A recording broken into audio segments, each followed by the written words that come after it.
This podcast is sponsored by Goldbelly. Unwrap the magic of Goldbelly with America's most iconic food gifts shipped nationwide.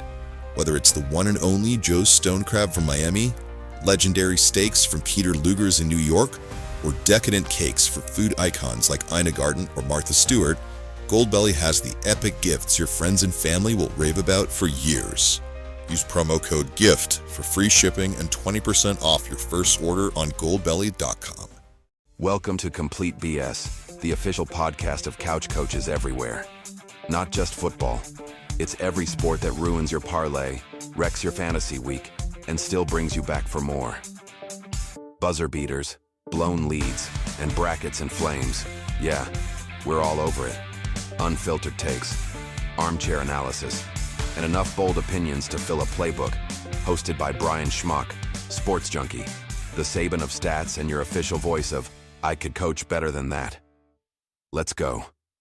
Welcome back, Couch Coach Nation. We're honored to have 2001 Heisman Trophy winner from Nebraska, Eric Crouch, join us on Complete BS. Eric was a star athlete at Millard North in Omaha. He was an exceptional track athlete, but it was on the football field where he enjoyed most of his success and notoriety. He set state records with 50 touchdowns, 308 points, and 5,134 yards over 3 years starting. He was named Player of the Year in the state of Nebraska and a Parade All-American. He joined the Nebraska Cornhuskers from 1998 to 2001, where he completed his incredible career as the 2001 Heisman Trophy winner, Davey O'Brien winner, Walter Camp Player of the Year, All-American, two-time Big 12 Offensive Player of the Year, and two-time All-Big 12. He finished his career with over 4,400 yards passing, 3,400 yards rushing, becoming only a handful of quarterbacks in NCAA history to surpass both 4,000 yards passing and 3,000 yards rushing. He was 35-6 as a starter, and his number 7 jersey has been retired at Nebraska. After college, Crouch had stints in the NFL and CFL before transitioning into coaching, broadcasting, and entrepreneurship. Eric and his wife own Crouch Recreation, where they develop outdoor recreation spaces, specializing in playgrounds, splash pads, and scoreboards across 5 states. One final note, and perhaps the most recent accolade, in August, the street heading into his high school was been renamed Eric Crouch Street.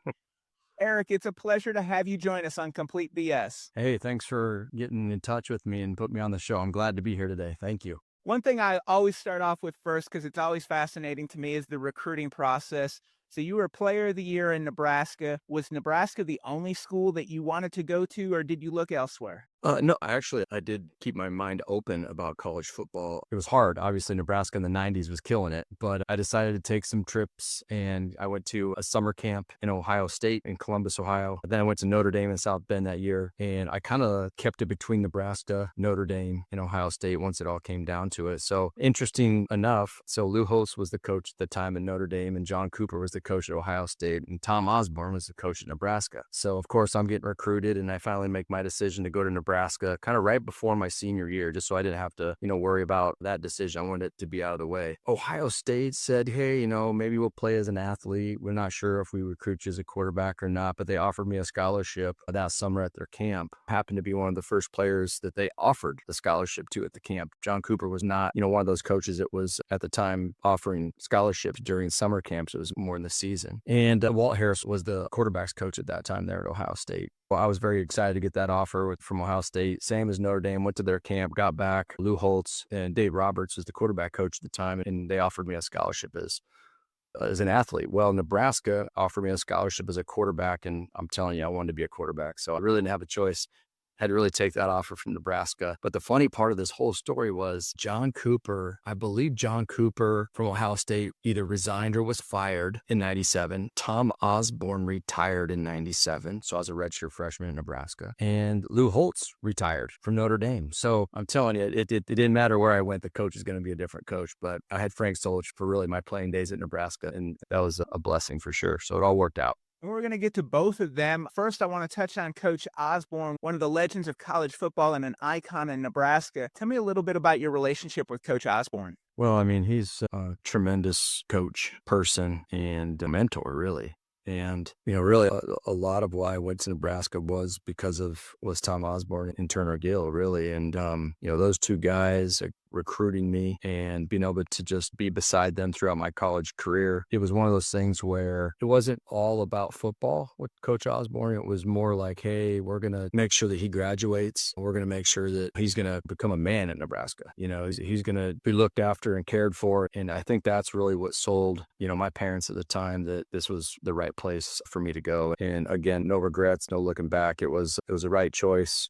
Fantastic career. A lot of great people I met. Unfortunately, Coach Osborne decided to leave after that first year, but he's actually become a really good friend of mine. I talked to him several times throughout the year. I've been involved with his teammates mentoring program that I actually was part of while I was playing. And so we've seen each other at different functions and events and talks on the phone. And we've had some really good talks lately. And it's just good to be able to call him my former coach and friend. And it's kind of sad to see him get older. It's one of those things where you're just like, man, I hope this guy can live forever. So special man. I understand that. And then as you mentioned, after 97, going into the 98 season, there was a transition from Coach Osborne to Frank Solich. Talk to me a little bit about that transition as a team. Obviously, he was on the staff, so everyone was familiar with him, but there's still a little bit of getting used to him in the big chair now. Yeah, obviously, the beautiful thing about the transition when Tom Osborne left Nebraska is that he put Frank Solich, who had been in the program for a very long time, played at Nebraska even, and made sure that there was very little disruption in terms of position coaches. There might have been one other coach that came in during the change, which is, I believe it was maybe Dave Gillespie, a running backs coach, to take over for Frank Solich. So it was very little disruption, and Frank was tremendous. He was a player's coach. He was a guy that you could tell anything to. He understood. He had been around a long time. He knew Nebraska, knew the landscape, and there was really no skipping a beat. It was like, hey, here we are. We're still in Nebraska. We've got a lot of the same coaches. Everybody's on the same page. We're not changing offense and we're not changing defense. And we're just going to keep this thing moving. 1998 was a bit of a roller coaster year with you being a redshirt freshman. Bobby New comes back up, and then Bobby gets injured. You came in, he came back. There was some back and forth there. How did all of that change happen where you were back then starting? Nebraska had a rule that you could not lose your starting job to an injury. And Bobby got hurt the very first game we were playing. It was the Eddie Robinson Kickoff Classic in 1998, and we're playing Louisiana Tech at home. And first game of the season, Bobby goes in, plays a good portion of the game. I think somewhere in the second half, he got hit on the sideline and tore a ligament in his knee. And very unfortunate because, Bobby's a tremendous athlete and we needed him to win football games. But what it did give me the opportunity to get thrown in. I wasn't expecting to play. I got thrown in, and the very first play was a quarterback keep. I got hit and tore my rotator cuff the very first play of my career at Nebraska, which is in my throwing arm too, right? So here I am at Nebraska. Bobby goes down, boom, PCL. I get in, boom, rotator cuff gets torn, and my arm is like tangling. It's just a tangling, right? And numb, and I'm like, oh my gosh, what just happened to me? And I'm kind of walking back to the huddle. Of course, now it's third down in like 12, and what do? We call pass play. So I'll never forget this in my life. So I drop back, I throw this pass, really can't even feel my arm. The ball sails like almost into the stadium. It's hard to throw a ball that bad. Like you have to be trying to throw it that bad. And the crowd goes, ooh, like it's almost like, what just happened there? Get this guy out of here. But little did they know, right? I just tore my rotator cuff on the play before that. So after Bobby was hurt, he tried to play, but it was just too hard for him. So kind of the rest of that season in 1998, there was three quarterbacks, Monte Cristo, myself, Frankie London. We kind of battled it out during the week at practice to see who was going to start that game. And the coaches they rotate us. We got even reps all through the week. So here we are. There's three quarterbacks sharing all the reps during the week of practice, right? Which is not really what you want to have happening. And then they would name the starter an hour before the game. So it wasn't like you knew the night before, or, it was like, okay, well, we'll see you guys in the morning. And then in the morning, it was either right before you went to bed or right when you woke up, they told us, okay, you're starting.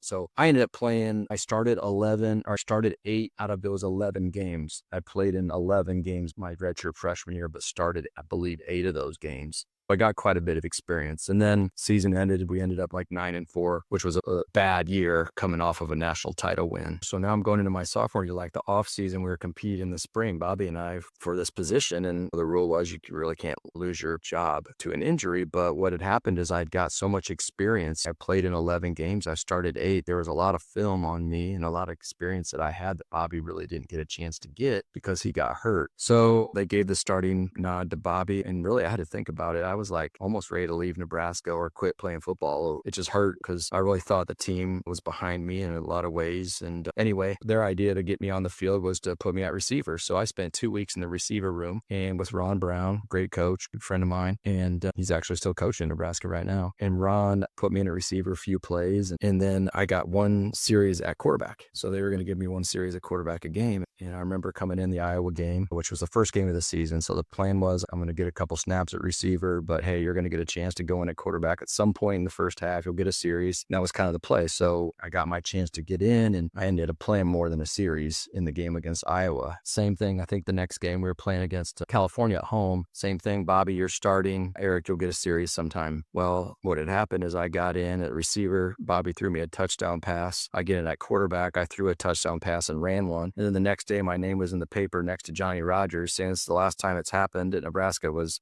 someone passed for a touchdown, ran one, and threw one. And so basically what Nebraska had on their hands was a quarterback controversy, right? So, and then they just made a decision to go in that third game. I think we played Southern Mississippi, who had a really good defense. I remember just barely getting past that team, but that was kind of the end of that. And, Bobby pushed me. I will say pushed me, which is what you're supposed to do. You're trying to compete against each other. And then he moved to receiver and a punt return, and he had a huge influence on the success of the Nebraska football program. So I think we were both kind of settled into our roles and both had a really big impact on Nebraska football. Fast forward to 2001, your senior year, you rewrote the Nebraska and Big 12 record book, but there's a few monumental plays that year that are forever remembered in Cornhusker lore. Let's start with Missouri early in the year in the 95-yard touchdown run. At one point, you were 3 yards deep in the end zone, so while it's only 95 yards on the stat sheet, on a straight line, it's a 103-yard scramble and probably closer to about 113, 120 yards between some of the moves that you had in that run. Talk about that play a little bit. Yeah, we always had good matches against Missouri. You can go back to 97, where Nebraska has to throw that last play to get kicked. Shevin Wiggins kicks the ball, Matt catches it in the end zone, and Nebraska goes on to win a national title, right? So we've had a lot of very close games with Missouri. And again, we knew this was going to be a battle. It was on the road. They had a very good team. And we were within I think it was within a 7-point game or maybe even tighter than that, 3 points. And so that, it was just it took the air out of the stadium. I think what happened, it was 3rd down and long. And I remember Wilson Thomas as a receiver on the left-hand side. He split out. We were trying to throw an out route just at the sticks. And I remember I kind of dropped back and I felt some pressure coming. So I was getting ready to throw it, but I don't think Wilson was ready for me. So I just kind of said, okay, I've got to make something happen now. I had a guy tugging on me, almost got pulled down in the end zone. I was able to break free from that guy. And it was just kind of like in my head, hearing my high school coach and my youth coach to say, hey, do what you do, be an athlete. And that's exactly what happened. I just saw some green grass. I went there and it's made a couple moves. And by the time I got to the end zone, I was ready for breathing treatment. Let's put it that way. I think Wilson caught me in the end zone and he looked a lot faster than I did. That's for sure. So he always teased me about that. But I said, where was that energy on that route, Wilson? I would have thrown you the ball. When you Google Eric Crouch, the first thing that pops up is Heisman. About the next thing that pops up is Black 41 flash reverse. Crazy. You caught the 63-yard touchdown. Yeah. How long it had been in the playbook and how did it work in practice? The fact that this play got called versus number 2 Oklahoma. Well, funny story. So we get in for the week of Oklahoma, and at that time we're drawing on whiteboard. So Coach Solich, he says, hey guys, we got a special play this week. And he pulls up the screen and there's this play drawn up on the chalkboard there. And he's like, this is what we're going to be running. Black flash 41 reverse pass. And it's like, all right, let's do it. And he showed the history of Oklahoma and Nebraska's trick plays. And I'm not sure, something got out. So there was a mole somewhere because Oklahoma had the same exact play called. So I thought that was too good to be true. But they ran the same play before us. And one of their players, I think it was Nate Hibble, their quarterback, fell. And otherwise he probably would have caught the ball. But he fell and their play didn't work. And then what are the odds that we had the same play and we call it But I'm going to back up. During the week of practice, that play didn't work one time. It was a sack. It was a fumble. It was a offsides. It was a drop this. It was a fumble that. So basically on Friday, when we're going through the game plan, I remember Coach Gill, our quarterback coach, was like, yeah, guys, that play's out. It's not even on the play sheet. Don't worry about it. So we take our little tests and all that stuff before the game with all of our audibles and checks and everything. And that play was completely out. So like during the game, when it got called, it came into me. And for a second, I'm like, is Solich lost his mind? Like, hold on a second. Do I need to call a timeout and like really go through this with him? Like, hey, coach, like this didn't work one time in practice. What are we doing? And it came in and we just went with it. Like we just, oh, all right, shoot, man calls a play. Let's go execute. Mike Stunts throws a amazing pass. Now Mike's left-handed, so that people understand this, but that ball spins another way. You're used to catching a right-handed thrower, like the ball spins. You just get so used to it. So it hits my hands. He bobbles it a little bit. Like it wasn't a clean catch by any means, but he threw like this perfectly tight spiral, like just unbelievable throw. And Mike was a quarterback. He came as a quarterback. So it was a perfectly designed play. It just never worked in practice. And thank God it worked in the game, because that was a huge win for us.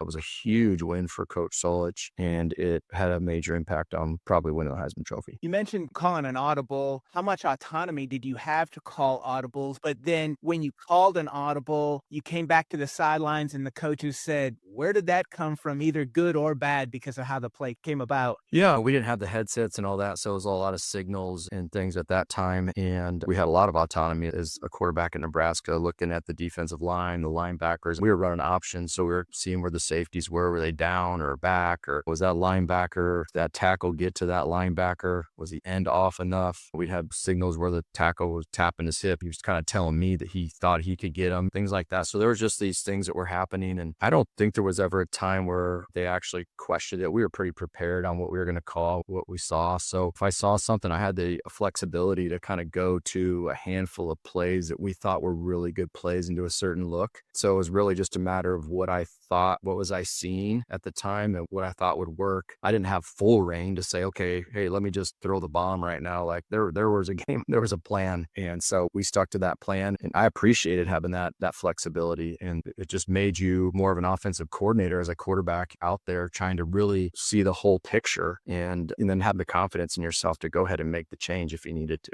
Walking around campus with the general student population, of course, as a football player, you're known, starting quarterback, you're known. But then as the season moves along and the Heisman hype starts building and your name's being talked about more and more as the season moves on, was there any change across campus in classes for you with the general student population as this momentum starts building? Brian, if there was, I didn't pay attention to it. I was too focused on getting the job done at my position. There was enough pressure there already to be worried about it. But I mean, I didn't do a lot of reading the papers. We didn't have social media back then. Some of that stuff may have came from your family and friends and teammates would say something. But for the most part, I kind of did purposeful job to not think about it. Like it was like, hey, I'm trying hard to just stay focused on school, practice, taking care of my body, doing the right thing so that on Saturday I could perform at the highest level. And if I would have been worried about like, hey, I need to get this Heisman, or that was my goal in life or something like that, it probably would have derailed my mindset.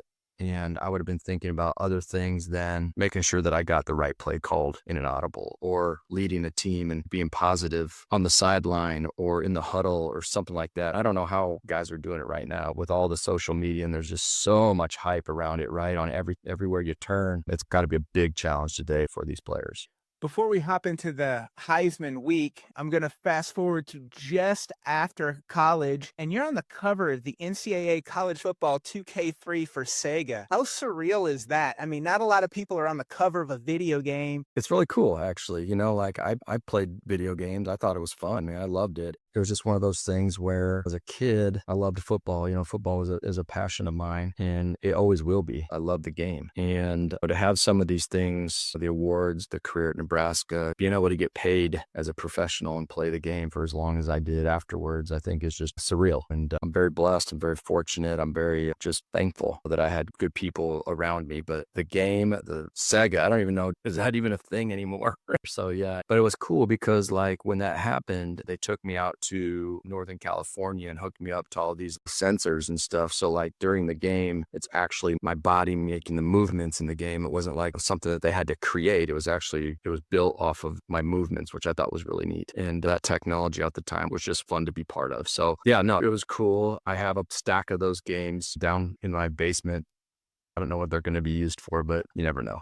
So the Heisman Trophy, of course, is awarded in New York City in December. You won the 2001 Heisman, but in September of 2001, we had 9/11 in New York City.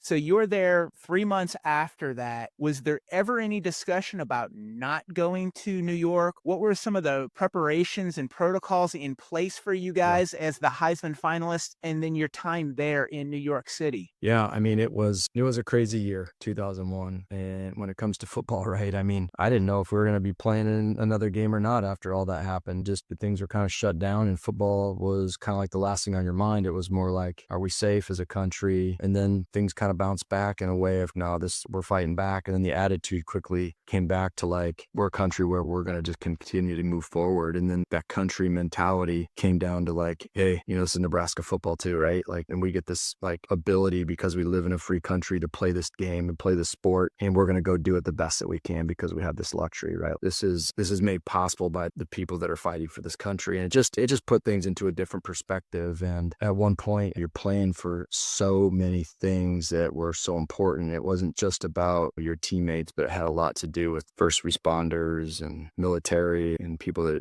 gave their time to the country. And then we start thinking about the family members that I had. I mean, the whole reason I'm in Nebraska was because of the Air Force, my grandfather being stationed here. So it was almost a calming effect to where like, no matter what happened, we were just out here to love this game and play hard and have some fun and do it the right way. So, but with a little bit of like, hey, look what just happened to these guys. These firefighters are running up this building and they knew they were done, but they kept going. It's crazy to even think about right now today. Like it's 24 years later and what happened, And honestly, I got to see ground zero. So, it was still smoldering when I was down there, and I had a chance to bring the trophy down there, and I got 2 firefighter helmets that were signed by all the guys that were down there, first responders, firefighters, everybody had just lost their brothers, their best friends. I mean, they're down there, and it's like, it was crazy, and it just became a little bit about football at that point. And I didn't realize how important it was, but just to bring the Heisman Trophy down to ground zero for the day with them and spend time with them, it put a smile on their face,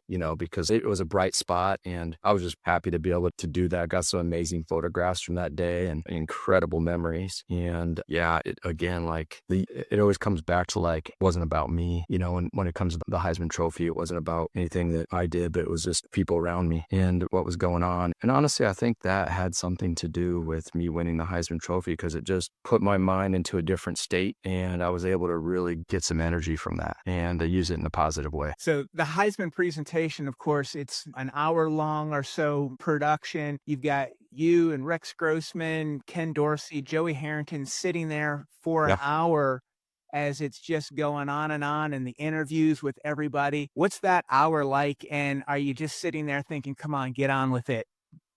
It was a stressful hour, let's put it that way. It was a very close race. I don't think anybody really knew who was going to win or who was in driver's seats. It's cool to have that experience, to go through that with the other guys that were there, and then also to watch their careers afterwards and see what happened to them and their football and families and things like that. And even today, just talking about it, I have a Heisman Trophy. That's crazy. How did I get this? It's pretty cool to be part of this group. I've met some amazing people through the Heisman that have won Heismans, and I've tried to go back as much as possible to kind of welcome that new winner in. So that's been a lot of fun every year to do that. So looking forward to another exciting year, welcoming the new guy in.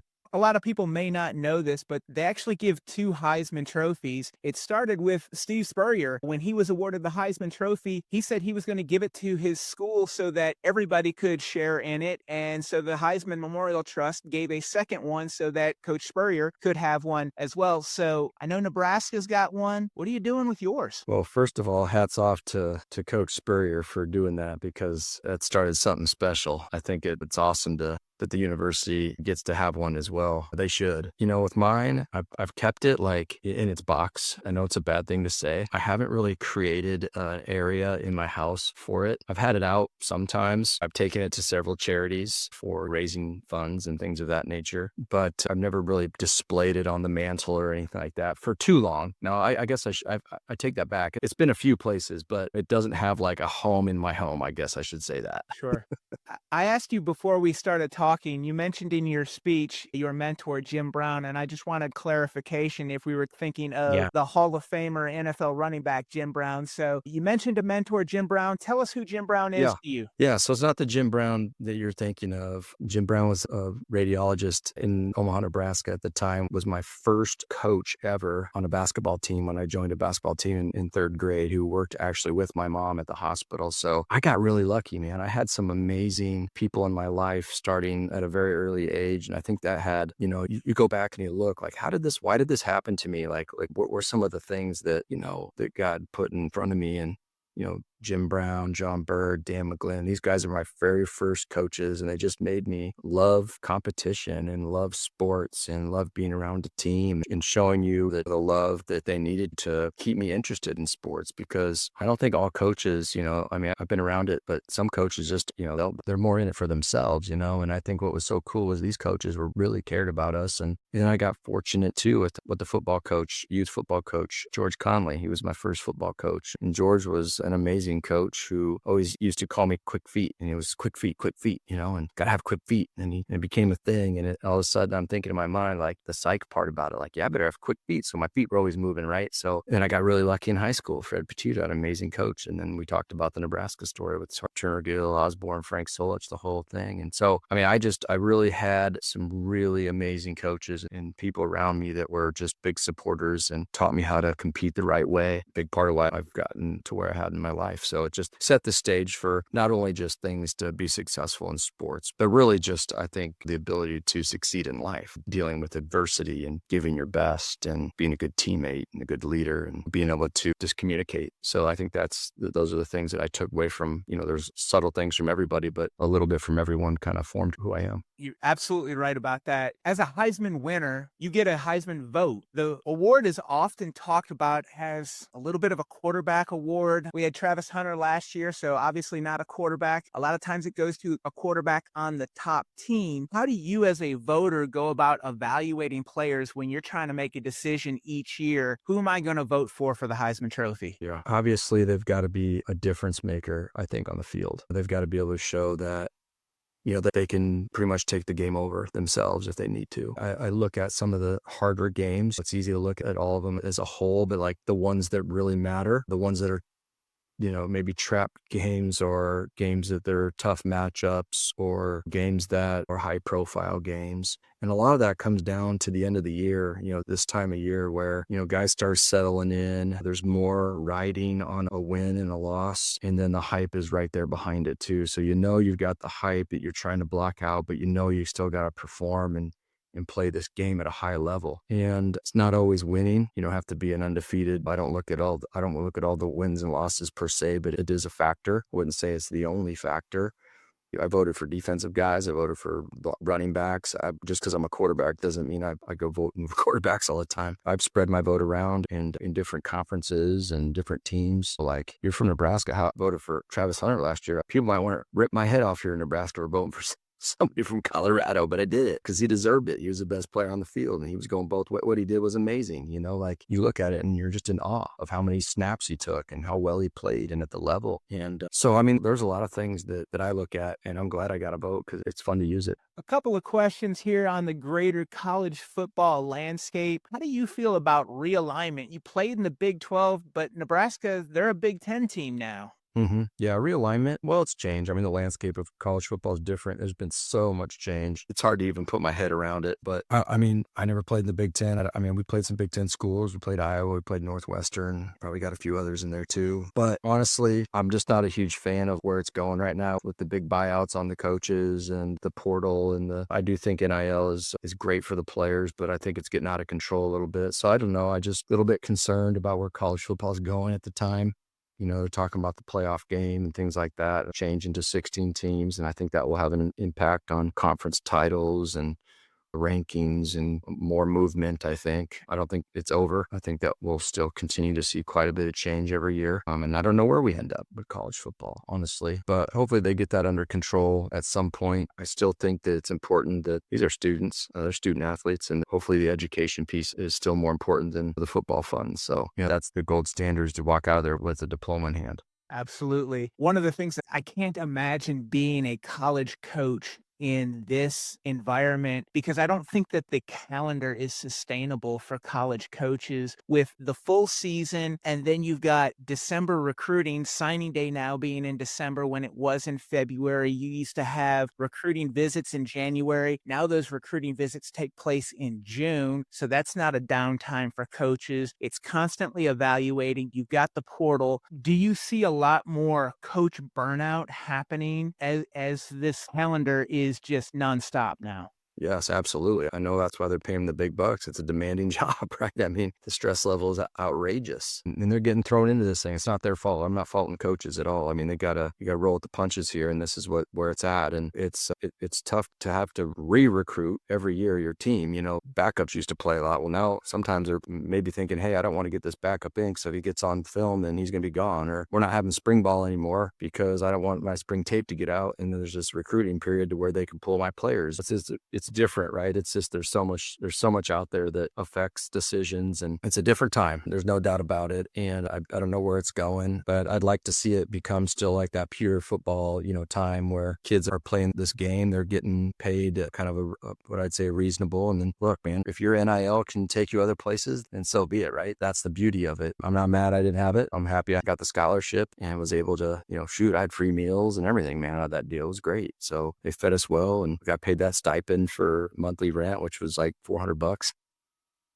And now they're getting, I don't know, it's a lot now. Today, there's a lot of money being made, the TV rights, and there's money out there. So, I've always said that, like, the best thing I think a university could do is take care of that player for life. And whether that's like some type of a health insurance thing, or I've always kind of pushed for that. I don't know if it's a group policy or something that you just always have, your health covered. But then players are be bopping around, they'll play for 4 or 5 different schools, and it's kind of tough to settle in and build some team chemistry like it was back in the day where, most players were there for 4 or 5 years, and now these rosters can be rolling every year. So that just becomes a challenge for these coaches. And I even think it's tough on the players to try to, every year.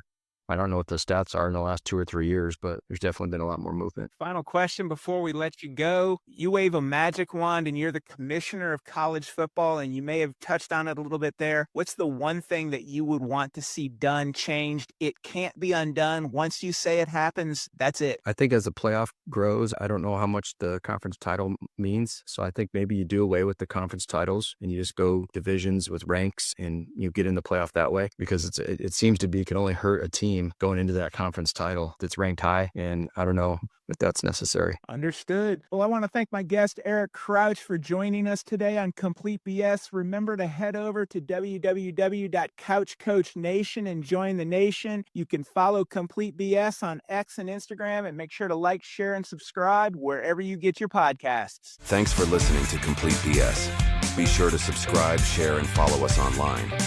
And tell us what you think of this episode.